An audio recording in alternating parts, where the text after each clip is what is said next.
આ audio clip છે જે વાયરલ થઈ રહી છે તેના સંવાદને આપણે મૂલવીએ તો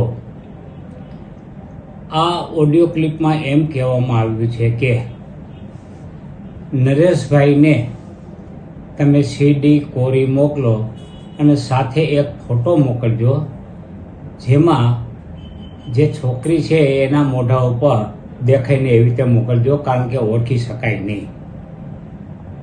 એટલે નરેશભાઈ એને ઓળખી શકે નહીં.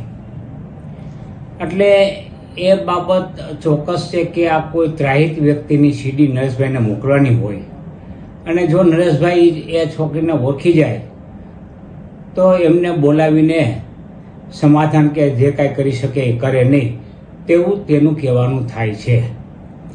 હકીકતમાં આ આખું પ્રકરણ છે એ રાજકીય હસ્તીઓએ તેમના તાબાના જે કાર્યકરો છે તેમને હાથો બનાવીને નરેશભાઈનું ખોડલધામને અને પટેલ સમાજને નુકસાન થાય તે રીતે આ આખો પ્રકરણ ઊભું કરવામાં આવેલું છે.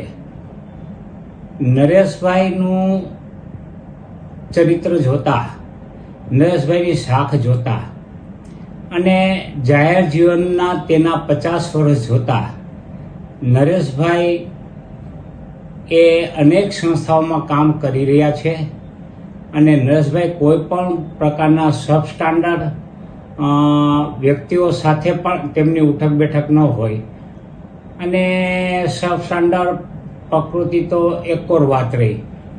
એટલે આ બાબતે માત્ર ને માત્ર ઉપજાવી કાઢેલ બાબતો રજૂ કરવામાં આવી છે અને જે જિગીષા પટેલ અને બંને ગજેરાનો તમે સંવાદ સાંભળો, તેમને આ અગાઉ રકમો કેટલીક વ્યક્તિઓ પાસેથી પડવેલી છે અને વધુ રકમ પડાવવા માટેના આવા કારસાઓ તેઓ કરી રહ્યા છે અને આ અગાઉ પણ આવી બ્લેકમેલિંગ કરવાના ગુનાઓ તેઓ ઉપર નોંધાયેલા છે.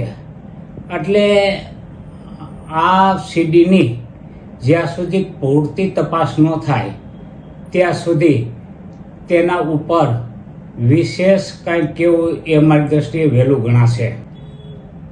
સર, આપ જાણો છો કે ગુજરાતમાં પટેલ સમાજ એ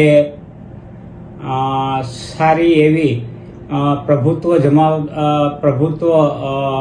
ધરાવતી વસ્તી છે પટેલ સમાજની.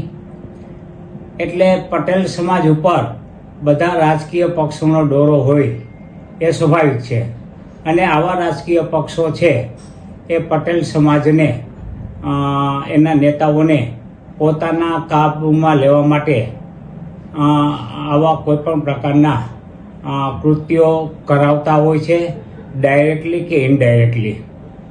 નકારી શકાય નહીં, કદાચ તેમની પાછળ પણ અન્ય પરિબળો કામ કરતા હોય.